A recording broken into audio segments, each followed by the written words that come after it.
Buenas tardes, chicos. Muchas gracias a todos por venir. Sabemos que es una hora complicada y que mucha gente todavía está digiriendo la comida. Entonces vamos a intentar hacer una primera sesión introductoria, muy sencilla. Y el objetivo principal de esta primera sesión, como nosotros esta semana nos vamos a centrar en la inteligencia artificial, vamos a hablar sobre los casos de uso en los que no se recomienda utilizar ChatGPT. A partir de mañana hablaremos sobre qué es ChatGPT, cómo se usa, hablaremos de prompt engineering, pero hoy mi objetivo es que sepáis que hay un mundo más allá de ChatGPT, que es la herramienta más cercana hoy día a todo el mundo y que tiene un montón de aplicaciones que vamos a ver, ¿vale? Muchos de los conceptos que vamos a tratar hoy dentro de la presentación son transferibles a la mayoría de modelos de inteligencia artificial. Al final, un modelo es una pequeña herramienta que utilizamos dentro de una suite de productos y un modelo como el de ChatGPT también tiene sus pros y sus contras. Bueno. Virgin, ¿tú quieres hacer alguna introducción?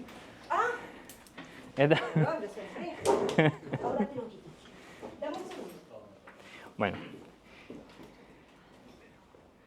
empezamos. Hola, buenas tardes a todos. Yo soy Virginia, coordinadora de Marbella, que he hablado, bueno, conozco un montón de vosotros, he hablado con el resto, seguramente. Muchas gracias por venir. Este es nuestro tercer módulo, ¿de acuerdo? Introducción a la inteligencia artificial y sus aplicaciones. Vamos a tener una parte todos los días de aquí al viernes, todos los días de 4 a 8. La primera parte hoy va a ser teórica. Hoy va a ser la teórica un pelín más extensa y los otros días va a ser fufufu. ¿Sí? Vamos a ir rápido, sí. Ahí. Y mucha práctica, que es lo que queremos, ¿verdad? Y entonces, ya os digo, muchas gracias por venir. Esto vamos a tener más módulos. Tenemos un módulo en diciembre de chatbot. Si os queréis apuntar y pasar la voz, porque somos nuevos, este es el tercer módulo, hace 3 semanas que estamos, entonces estaría bien que paséis la voz para que todo el mundo que quiera se pueda apuntar o no se apunte porque no quiera, no porque no sepa, ¿de acuerdo? Aquí estamos para lo que queráis. En la esquinita, dentro de poquito, viene el café, que hoy viene más tarde, porque el chico que me lo hace abre más tarde, pero yo no soy camarera, con lo cual, allí hay café, té, colacao, pastita, lo que queráis. Es open, abierto. Es abierto a todo el mundo. Podéis ir, podéis tomar lo que queráis. Y voy a poner allí unas botellitas de agua cuando... ¿Qué es calor? Esto, vamos, me adelgaza en un momento. Cuando queráis más agua, nada más que tenéis que ir a la mesita de ahí y coger el agua que queráis, ¿de acuerdo? Y nada, muchas gracias y que lo paséis y lo pasemos muy bien y aprendamos mucho. Muchas gracias. Muchas gracias, Virgin. Pues nada, empezamos a hablar sobre inteligencia artificial y empiezo, como no, haciendo una breve presentación nuestra. De mía como formador, yo he estado trabajando dentro de la Universidad de Cádiz, dentro del Departamento de Investigación aquí en Málaga, y tenemos ya un track record de más de 2 años como empresa consolidada, Database Solutions, en la que principalmente nosotros trabajamos dentro del ámbito de data general, lo cual choca bastantes veces con el mundo de la inteligencia artificial. Recientemente venimos de dar un par de charlas por Sevilla y por Córdoba, y bueno, el objetivo de hoy, como estaba comentando antes, es hablar sobre los casos de uso en los que no se recomienda usar ChatGPT. Vamos a hacer una pequeña práctica muy interesante con pequeños conjuntos de datos. Dentro de la parte introductoria quería hacer un pequeño inciso antes de entrar en inteligencia artificial para hablar dentro de los beneficios que da el mundo del dato, que es a lo que nos dedicamos. Normalmente se suele ver a corto plazo una inversión en datos, suele optimizar procesos, suele mejorar la eficiencia, pero siempre nos gusta recalcar que en un largo plazo trabajar en datos es lo que acaba convirtiendo a empresas en verdaderos expertos, porque el hecho de trabajar en datos permite somatizar todo el conocimiento de los grandes perfiles que van pasando por la empresa dentro de procesos automáticos, estandarizados, que cualquiera puede retomar el día que esos perfiles se van. Entonces, la empresa evoluciona, gracias a la inversión en datos, no se estanca, no sufre tanto del cambio de personal, que es uno de los grandes problemas que hay a día de hoy dentro del mundo de IT. Bueno, Marco, preséntate. Sí. Yo soy Marco, soy CTO de Database Solutions y voy a acompañar a José en esta parte de la teoría y después vamos a llevar a la práctica algunos de los conceptos que vamos a ver ahora en la presentación. Como pasa con todo, la inteligencia artificial se ha puesto de moda y por ende se generan perfiles muy específicos. Nosotros hoy vamos a ver la inteligencia artificial desde un punto de vista transversal, como lo podríamos llamar data science, pero quiero que sepáis que todo esto está englobado dentro de un ecosistema y que hay incluso perfiles de puestos de trabajo específicos para cada una de las tareas que se requieren. Nosotros dentro de un modelo de inteligencia artificial, el modelo no existe solo, existe dentro de una preparación de datos, de un análisis de ese modelo, de una puesta en producción, y todo ello lo ataca cada uno de los perfiles específicos. En concreto, mi compañero Marco está mucho más enfocado en la parte de ingeniería de datos, procesamiento, tratados con Big Data, y yo estoy mucho más centrado en la parte de Data Science, estudiar desde un punto de vista de negocio, la performance de los modelos, el rendimiento que dan, el ROI que tenemos, etc. Vale. Os hago una pregunta abierta, a ver qué os parece. ¿Cuándo creéis que no es un buen momento para utilizar ChatGPT? Que es la idea principal de hoy, lo que quiero que os quedéis. Tú trabajas en datos, seguro que me puedes decir. Como por ejemplo, mi hija lo utiliza para el tema de trabajos del colegio, que no está, entre comillas, bien visto, ¿no? Pero son unos parámetros y le hace una redacción en función del número de líneas que quiere. Una aplicación. Cosas que no están muy actualizadas. Muchas veces te da problemas si le pides lo último en algo. Eso es un buen ejemplo. ¿Alguien más? Yo lo uso para todo. ¿Lo usas para todo? Se me rompe la lavadora y Sí, yo he visto gente de negocio que le ha metido todos los datos financieros de la empresa y han buscado las predicciones del año siguiente, a ver qué les decía. Este es justo uno de los casos en los que no es recomendable utilizar los modelos de ChatGPT. Al final, ChatGPT es un modelo, para visualizarlo de una forma sencilla, coge un montón de palabras, las codifica y el modelo aprende a dar una respuesta a una pregunta. Eso lo que genera es que os va a dar siempre una especie de media de todo lo que pille por internet. Entonces no es un buen caso de uso cuando queráis hacer predicciones concretas, clasificaciones y todos los casos de uso generales de una inteligencia artificial más clásica, lo que sabemos llamar Machine Learning, que es lo que vamos a hablar hoy. Entonces vamos a hablar sobre modelos de clasificación, modelos de predicción, vamos a contar algún caso de uso y todo ello para que tengáis claro qué posibilidades ofrece el mundo de la inteligencia artificial fuera de lo que es ChatGPT y lo que recomendaríamos nosotros en este tipo de casos. Justo como estaba comentando, el mundo de la inteligencia artificial está englobado dependiendo del tipo de datos que se quiere trabajar. Pues si queréis trabajar con series temporales, si queréis trabajar con imágenes, si queréis trabajar con texto natural, que es el caso de ChatGPT.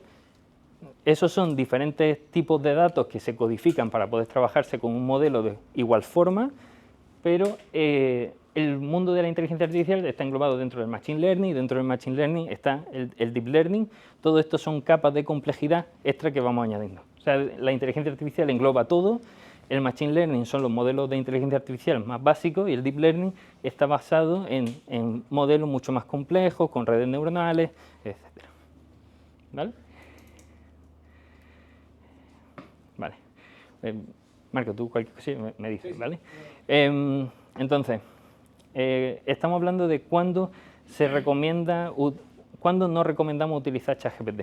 Son casos de uso en los que nosotros tenemos normalmente datos estructurados, son casos de uso en los que nosotros tenemos un histórico de datos que queremos clasificar, queremos hacer predicciones, pero como el objetivo de todo este curso es entrar dentro del mundo de la inteligencia artificial, vamos a entrar dentro de cómo sabemos que un modelo de inteligencia artificial que nosotros podamos entrenar, como vamos a hacer ahora en las prácticas, da buenos resultados.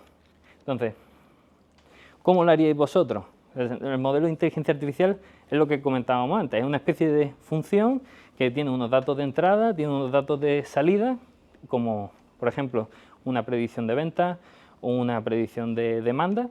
Entonces yo tengo unos datos del día de la semana, tengo unos datos sobre el tipo de material, tengo unos datos sobre el producto que quiero vender y tengo una información histórica sobre las ventas que hemos tenido.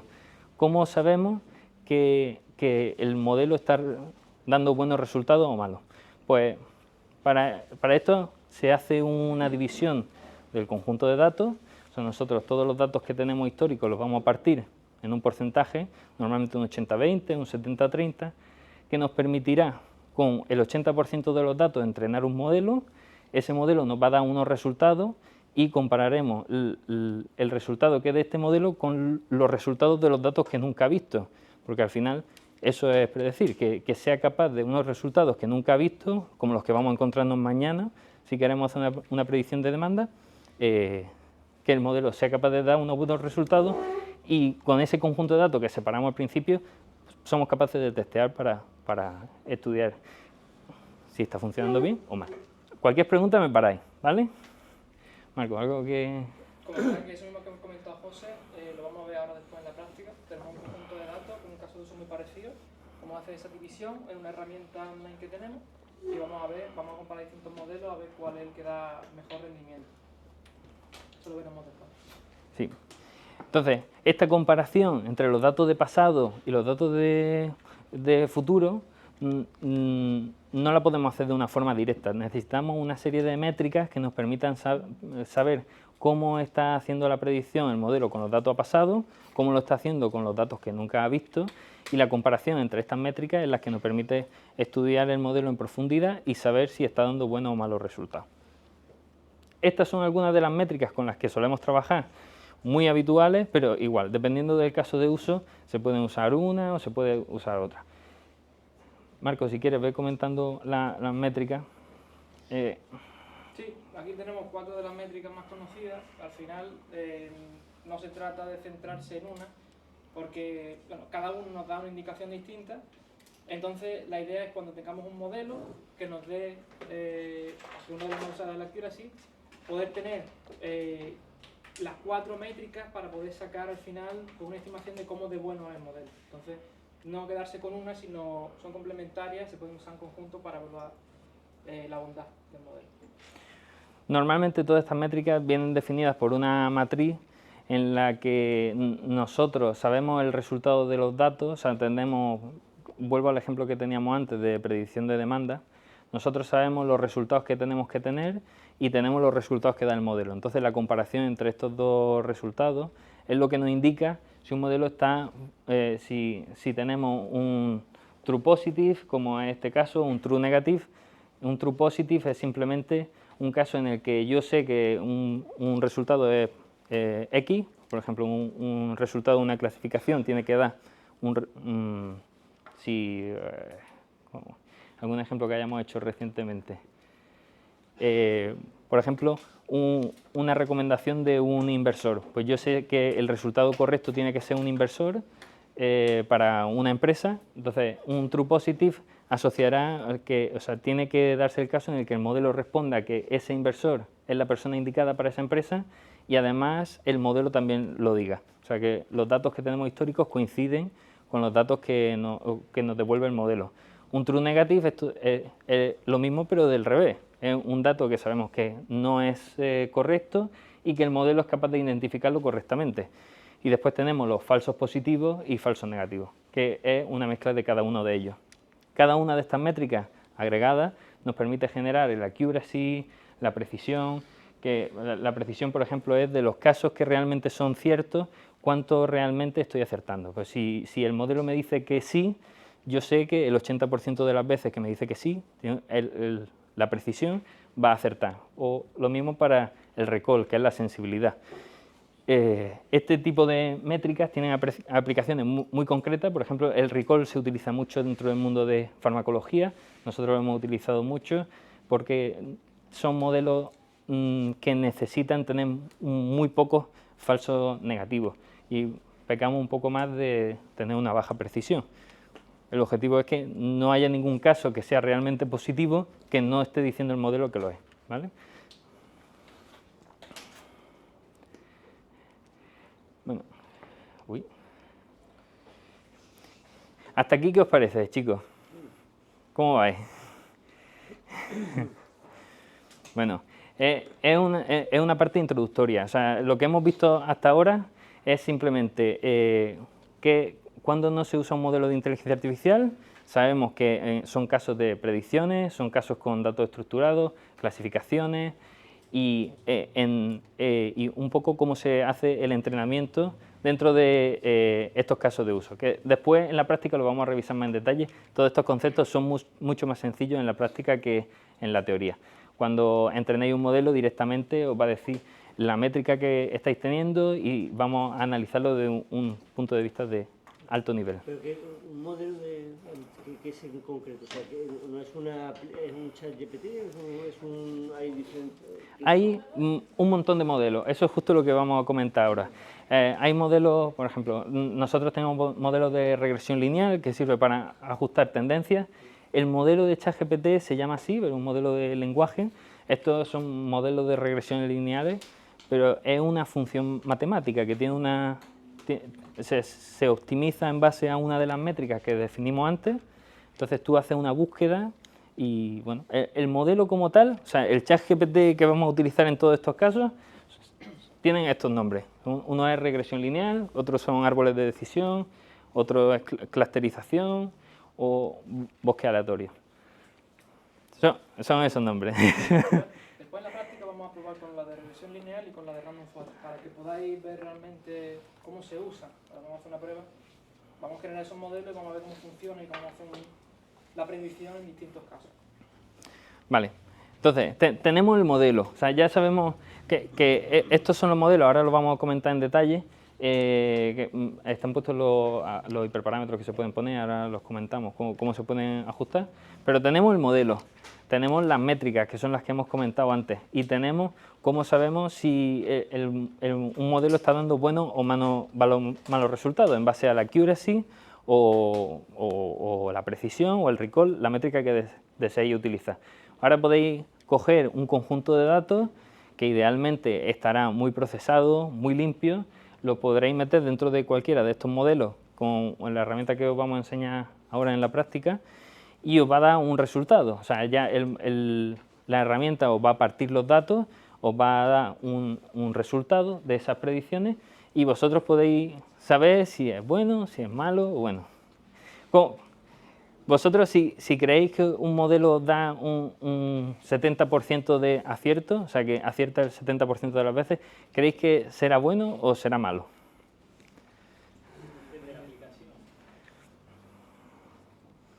Cuéntame. Depende, totalmente. O sea, nosotros normalmente hasta con un 70% de acierto es donde se empieza a trabajar con modelos de Machine Learning más clásicos como el que estamos trabajando y siempre los resultados, como veíamos antes, los True Positive, los True Negative, los falsos positivos y los negativos verdaderos, True Negative, nos permiten saber ya una distribución de las veces que el modelo va a acertar o va a fallar.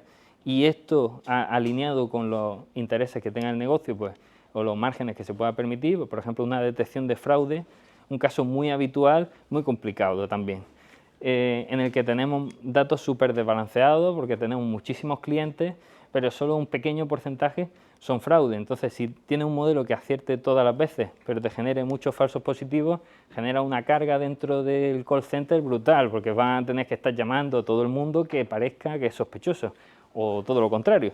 Si tienes un modelo que acierta, pero que justo el caso de uso, el caso de fraude no te lo detecta, no te sirve de nada, o sea, te genera más coste que la realidad. Entonces, todas estas métricas siempre tienen sentido cuando las unimos con una lógica de negocio, con los datos que hay detrás. Vale. Bueno, cada uno de... Vamos a comentar 4 modelos, hay muchísimos más, hay máquinas de soporte vectoriales, cada uno de estos modelos se ha optimizado, incluso hay versiones de cada uno de estos dependiendo del caso de uso particular para datos muy desbalanceados,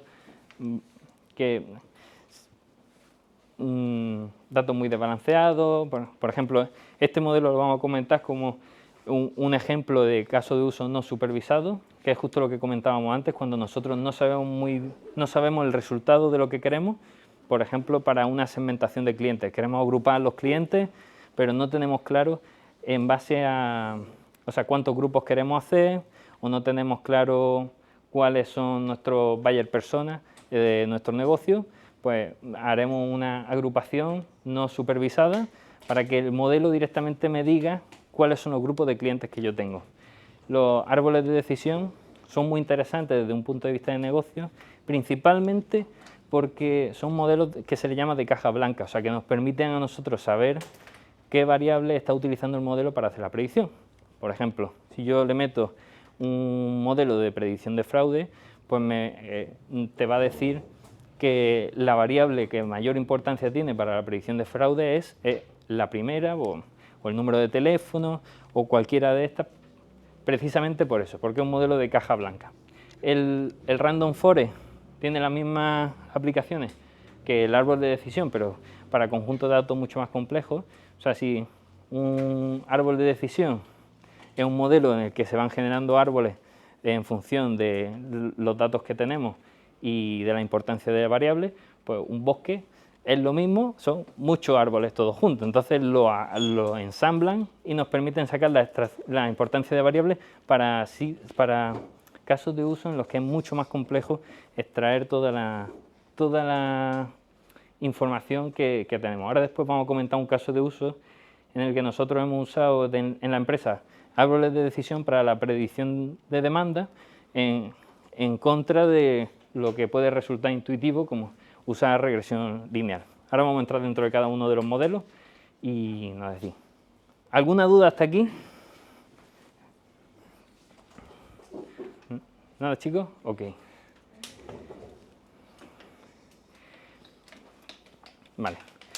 Ahora vamos a comentar lo que sería, que comentábamos antes, el ChatGPT para cada uno de nuestros casos de uso. Por ejemplo, las regresiones lineales es un modelo de Machine Learning súper clásico. El objetivo es ajustar una curva, una serie temporal, de una forma sencilla.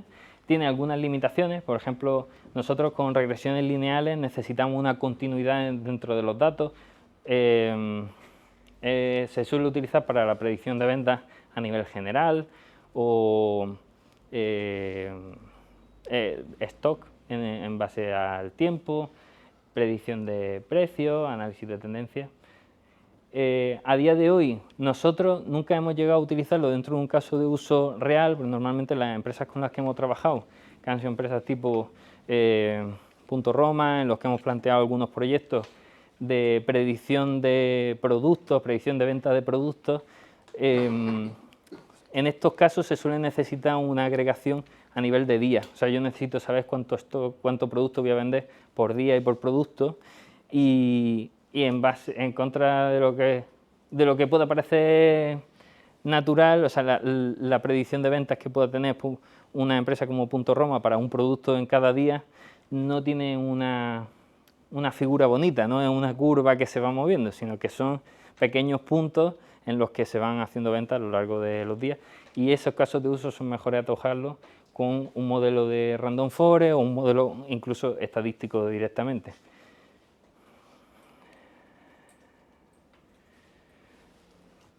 Vale, como comentábamos antes, este es uno de los modelos que mejor funcionan y de hecho hasta ChatGPT era la crème de la crème. Esto se usaba en todo. Los modelos de árboles de decisión y Random Forest, que son los más densos, que son básicamente un montón de árboles juntos, se usan para todo porque se pueden ajustar, o sea, hay una alta capacidad de ajustar todos los datos de entrada que tú tengas a las necesidades de un Random Forest, y su naturaleza, o sea, la forma que tienen de hacer predicciones es siempre buscar la variable que permite reducir el número, o sea, la entropía del árbol, o sea, a ver cómo lo explico. Nosotros vamos a intentar partir los datos que tenemos, por ejemplo, de clientes, en base a sus características, país, nacionalidad, lo que sea, y el modelo automáticamente va a identificar las particiones de datos que mejor se ajusten para hacer las predicciones.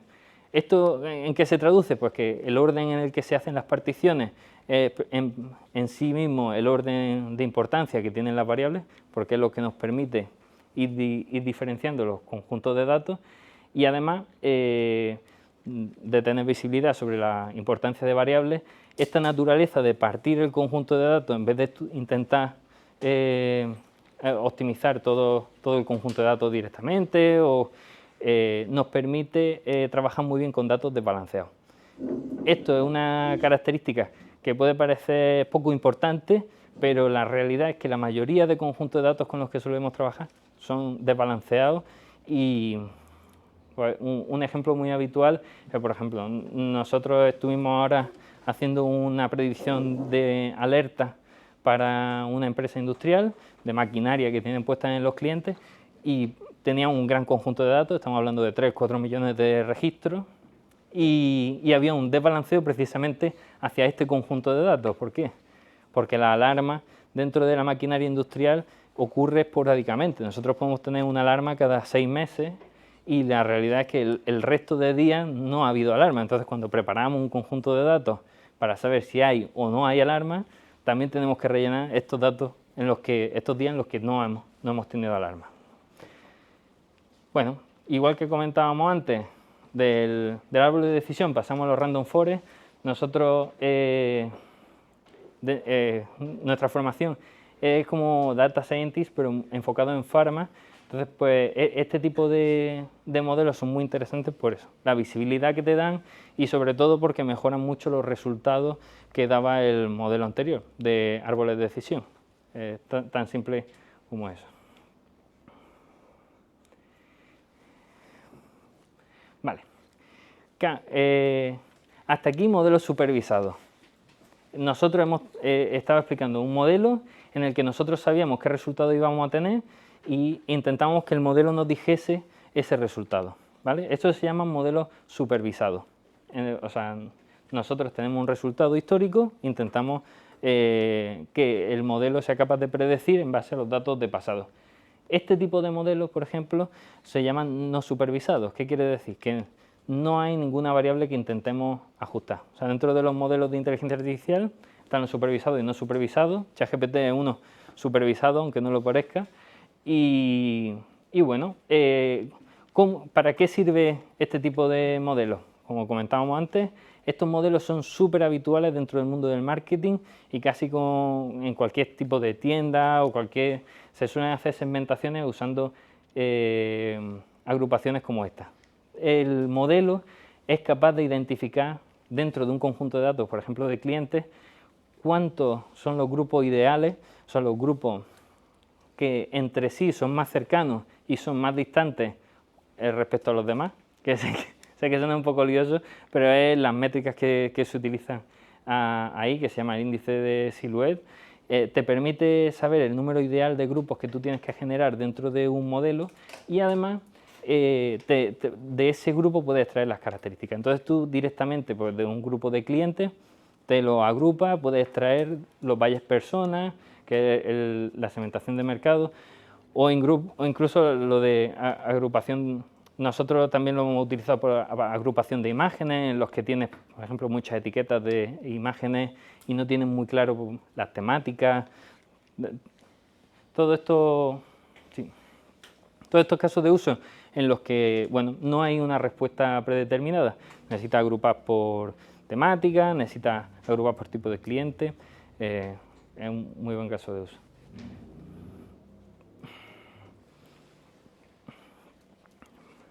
Vale, como comentábamos antes, los modelos de inteligencia artificial son simplemente una pequeña parte dentro del conjunto de procesos que hacen falta para llevar un modelo a producción y que tenga buenos resultados.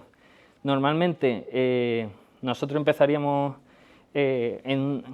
con ¿Cómo solemos trabajar? Hacemos una pequeña parte de onboarding, necesitamos entender el negocio. Un modelo no hace magia, no es capaz de darte algo que tú no le des. O sea, el modelo simplemente abstrae y es capaz de tener en cuenta todos los casos que tú le pases de una vez, algo que nosotros pues, no somos capaces. Pero es muy importante transferirle toda tu información de negocio a un modelo para que sea capaz de abstraer, de generalizar y de dar buenos resultados. Normalmente toda esta parte necesita una arquitectura de datos, necesita tener una arquitectura escalable que te permita trabajar con Big Data, que es la parte en la que está especializado mi compañero Marco.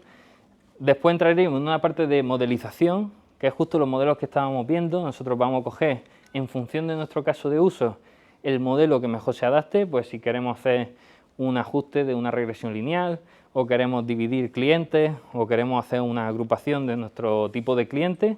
Y finalmente el modelo resultante, cuando nosotros sabemos que un modelo da buenos resultados, que los resultados históricos son buenos, y pues vamos a coger ese modelo y lo vamos a desplegar en la nube como un servicio para nosotros poder pedirle resultados y que nos los pueda dar en tiempo real.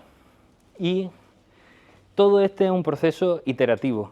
Es imposible, pues prácticamente muy difícil, llegar a una parte final de una forma directa. ¿Por qué? Porque conforme tú vayas avanzando en este proceso, normalmente en la parte de modelización podremos ver si el modelo está dando buenos o malos resultados. ¿Qué haríais vosotros si llegáis aquí, le habéis metido los datos a vuestro modelo? Habéis metido unos datos de vuestros clientes al modelo y dan malos resultados. Lo descartas. Es una mala opción. ¿Por qué? Porque, bueno, ¿qué puedes hacer?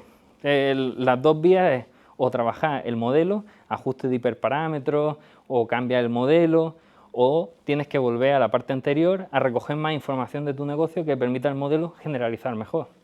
Y este proceso iterativo, incremental, es el que nos permite transferir todo el conocimiento del negocio al modelo y que el modelo sea capaz de darnos buenos resultados.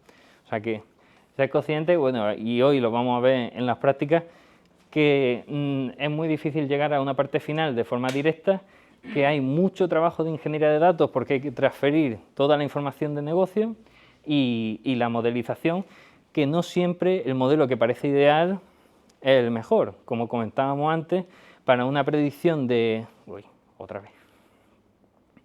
Para una predicción de alerta podríamos pensar que un análisis lineal múltiple, un modelo de regresión lineal múltiple, puede dar buenos resultados, pero si entráis a los datos y veis que los datos parecen más anomalías que una propia regresión, pues tenéis que volver a la modelización y pensar otro modelo, cómo ajustar esos datos para que se adapten bien a vuestro caso de uso y seguir avanzando. ¿Vale? Marco. Bueno, sí, nosotros habitualmente solemos trabajar en Google o en Microsoft, son las tecnologías más habituales dentro del gremio, es súper común, parece que hay una barrera de entrada muy alta, pero es bastante sencillo y trabajas con Python, SQL, todas estas herramientas tienen una barrera de entrada más alta que la que vamos a usar hoy, que vamos a centrarnos en Dataiku, para poder trabajar directamente en la IA como haríais en cualquiera de estas herramientas. Os animo a que si os gusta el curso y os llama la atención probar alguna de ellas, nos contactéis, porque tenemos muchas demos, demostraciones y pruebas que os podemos enviar para que jugueteéis y empecéis a entrar más dentro de este mundillo, que es muy interesante. Bueno, Marco.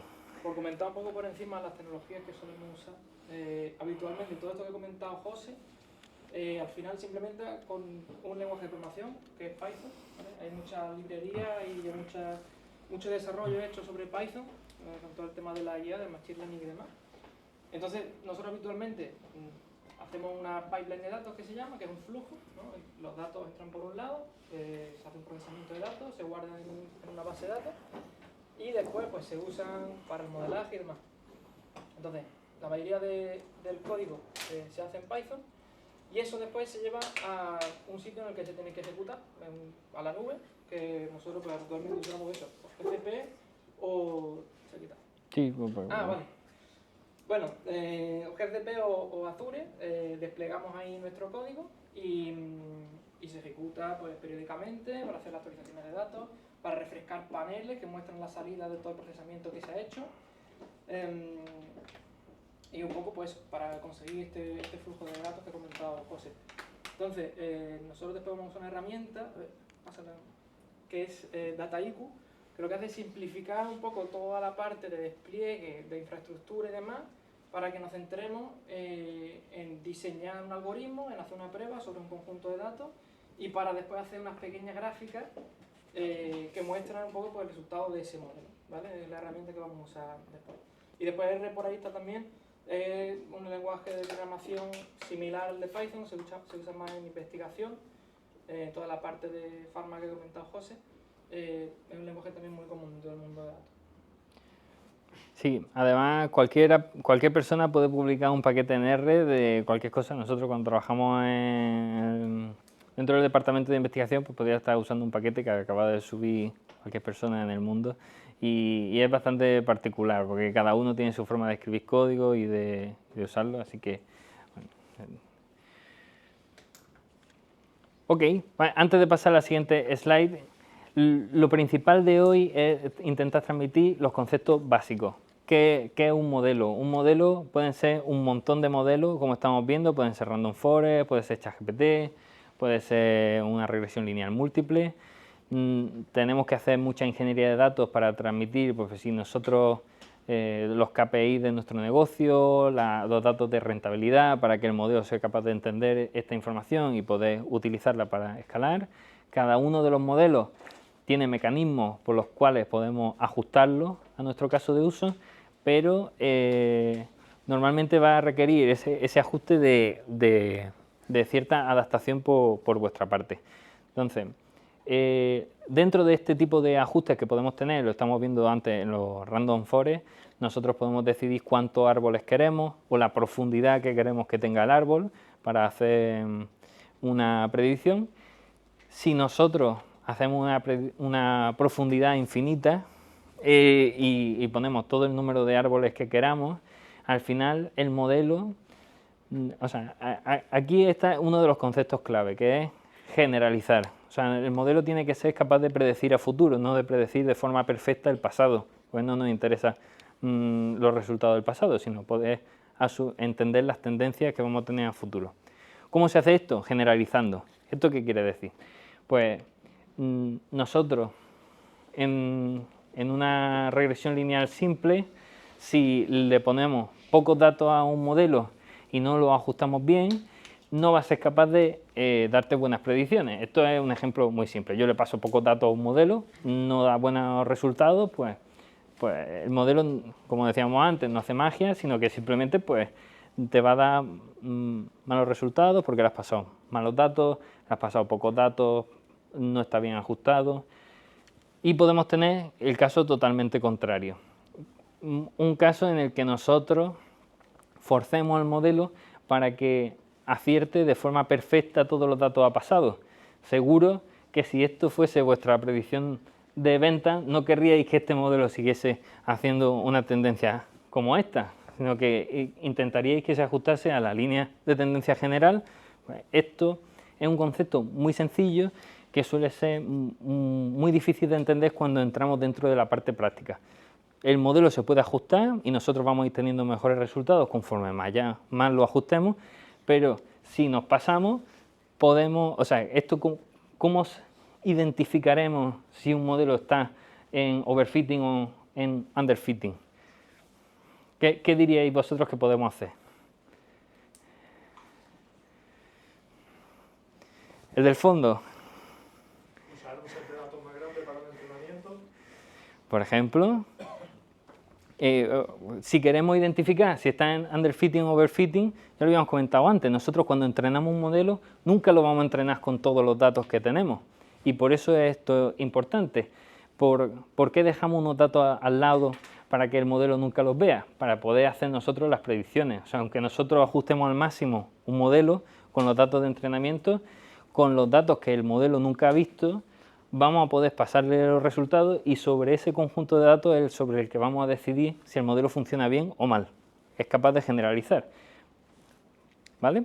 Este es uno de los puntos clave, lo vamos a ver después en las prácticas. Es súper sencillo, o sea, si cuando yo entreno el modelo me está diciendo que me acierta el 100% de los casos de uso, y esto es algo que me ha pasado en mi vida profesional. A mí se me ha acercado un compañero de que había conseguido el modelo perfecto para un caso de fraude que estábamos trabajando. Y después lo probábamos con un caso, con un conjunto de datos que no había visto el modelo y no funcionaba. Pues lo que estaba pasando, que mi compañero no identificaba, era que el modelo no era capaz de generalizar para extraer unas buenas predicciones, ¿vale?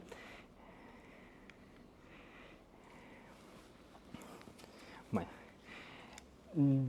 ahora quiero comentar uno de los casos de uso que nosotros hemos tenido hace muy poquito para, de una forma un poco más interactiva, y que estamos llegando a la parte final de la presentación, hablar sobre lo que haríais vosotros, y ya hilando con lo que vamos a hacer ahora en las prácticas y demás. Muy importante, nosotros somos los que decidimos cómo ajustar el modelo y cómo adaptar los datos a nuestro ejemplo. Como comentábamos antes, si nosotros queremos hacer una predicción de alerta, ¿cómo la vamos a hacer? Pues la predicción de alerta, el primer impulso es siempre probar una serie temporal, que es un modelo que sirve para ajustar series de tiempo, que son datos de venta en el tiempo, de alerta en el tiempo. ¿Qué pasa? Que las alertas no son datos estacionarios, no podemos extraer una tendencia, sino que son casos puntuales. Entonces, como son datos puntuales y muy desbalanceados, lo que la lógica nos dice es que lo que nos interesa es utilizar un árbol de decisión o un random forest en vez de un modelo de series temporales, porque es capaz de trabajar más con los datos desbalanceados. Pero hay un problema, nosotros no queremos hacer una clasificación. Entonces, ¿cómo podemos adaptar nuestro árbol de decisión para que haga predicciones a futuro de ventas, por ejemplo? Los árboles de decisión tienen una versión que sirve para hacer regresión también. O sea, que funciona de la misma manera, partiendo de los datos, sirve para hacer regresiones, pero el problema, o sea, lo principal que queremos comentar es cómo trabajar con este modelo para que sea capaz de darte predicciones a futuro. Pues nosotros lo que queremos es que el modelo sea capaz de generalizar, sea capaz de entender la tendencia de las alertas en los meses, en los días, en las semanas, que sea capaz de predecir estas alertas en base no solo a las tendencias de la alerta, sino a las características de las máquinas que dan las alertas. Entonces, todo esto hace que un modelo de serie temporal sea descartado, porque no podemos usar muchas categorías, porque no gestiona bien los datos desbalanceados. Pero claro, un modelo de random forest no es capaz de trabajar bien con datos de series temporales directamente. Entonces, ¿cómo lo vamos a hacer? Y aquí viene un poco, hilando con lo que vamos a hacer en las prácticas, no todo viene hecho. Nosotros este modelo lo vamos a ajustar, ¿para qué? Para darle información sobre medias móviles, la media de alerta de las últimas 6 semanas, para que sea capaz de extraer las tendencias. Le vamos a dar información sobre todas las categorías, le vamos a dar información sobre toda la información de tendencias, de fecha, de temporalidad, que se abstraen de una forma natural con modelos de series temporales. Nosotros se lo vamos a dar mascado a un modelo de árboles de decisión para que gestione mejor ese desbalanceo de datos y sea capaz de hacer una predicción a futuro teniendo en cuenta todos los datos de tendencias que hemos tenido hasta la fecha, ¿vale? Entonces, si tuvieseis que hacer una partición de datos, o sea, con todo esto que os he contado, si tuvieseis que partir los datos para decidir qué datos le dais a un modelo de random forest para hacer predicciones de alerta en el futuro, ¿cómo lo haríais? Lo podéis hacer de forma aleatoria, podéis coger puntos sin tener en cuenta lo que podéis coger. Bueno, contadme, chicos. Es que todo esto me está sonando a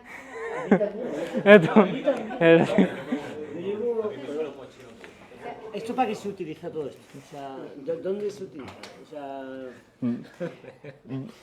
Perdón, por ejemplo, o sea, estos son modelos que tú metes para predecir ventas en una empresa, por ejemplo. Por ejemplo, ¿no? sí. Esa es la práctica que vamos a hacer ahora. Vale. Ese caso no lo uso, ¿de acuerdo?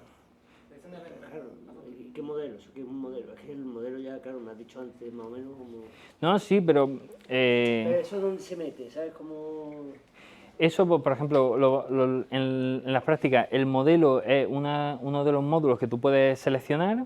Tú le pasas tus datos de la empresa, el modelo te dice cuáles son las futuras ventas que tú vas a tener y tú con eso pues, ya puedes trabajar, puedes hacer estimaciones o puedes meterlo en un dashboard o puedes, por ejemplo, para la predicción de alerta, nosotros le enviamos la información de las posibles alertas de los próximos 6 meses al equipo técnico para que ya vayan con el equipo que le hace falta a la fábrica en vez de tener que esperar a que ocurra un error para mejorar la operatividad dentro de la empresa.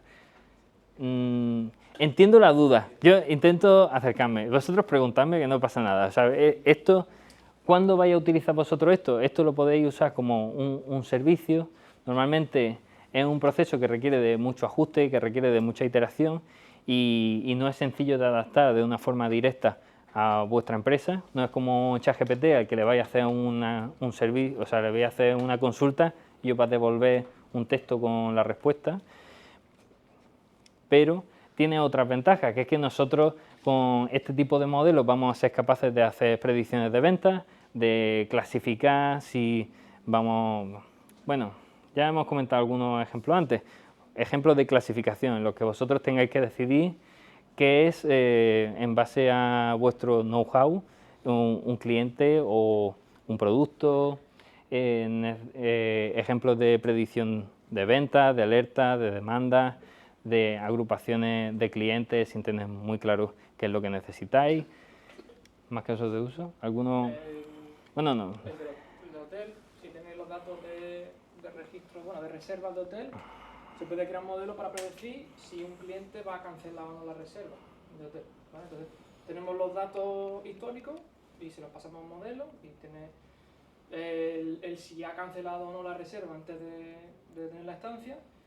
Y eso, a partir de ahí podemos crear un modelo que nos diga a futuro si una persona, o la probabilidad de que esa persona pueda cancelar, ¿vale? Para tú internamente en tu hotel gestionarlo ya como consideres. ¿Dónde creéis que se puede usar esto en vuestro día a día? Yo creo que esa es la pregunta que me hacíais, ¿no? Que esto aplica más a lo que son grandes empresas que a pymes. En una pyme es más difícil, hay menos datos y es más difícil de... Cambia una gran empresa, no solamente a un hotel, a una cadena como NH, Meliá, pues para ver las zonas donde tienen que... Tú vas sacando tus KPIs y vas viendo dónde tienes que actuar, ¿no? Totalmente. En función del modelo. Sí, nuestro cliente habitual suele ser una empresa mediana, tirando a grande, y estos modelos los estamos usando a día de hoy en varias empresas para optimización de margen de venta, decidir qué precio ponerle a un producto en base a la competencia, bueno, todo el tema de predicción que estábamos haciendo antes, recomendaciones. Bueno, trabajamos con startups también en las que ayudamos a hacer recomendación pues, de qué empresa invertir a cada inversor y cosas por el estilo. ¿No se os ocurre ningún caso de uso interesante para vuestro negocio? Yo, por ejemplo, te digo, una gestión de riesgo, ¿no? Tú tienes una pyme, ¿no? Y buscas tus clientes y entonces cuando tú buscas tus clientes ya tienes un riesgo, que ese cliente te pague o no te pague. Esa información también la puedes traducir y evitarte correr un riesgo innecesario con un X cliente, por ejemplo. Sí, probabilidad de mora es un proyecto que hemos hecho con una empresa, pero bueno, una empresa de microcrédito que sí que tenía un poco más de información. Pero, a ver si... ¿Vale? Pues, por nuestra parte, ¿tú quieres comentar alguna cosilla más? Damos por aquí finalizada la parte teórica por hoy. y bueno, que todo esto que vamos a ver tiene aplicaciones, lo que pasa es que no son directas. Vamos a ver ahora en la práctica cómo lo usaríamos como si fuese un servicio para que podáis visualizarlo de una forma más sencilla, y todos estos conceptos que hemos estado trabajando del underfitting, underfitting, qué modelo utilizar, cómo utilizarlo, van a ser ahora mucho más tangibles, ¿vale? Nada, ¿alguna pregunta, chicos? Yo creo que después de la práctica a lo mejor, creo. Vale, cuento con ello. Perfecto, pues muchas gracias. Ahí.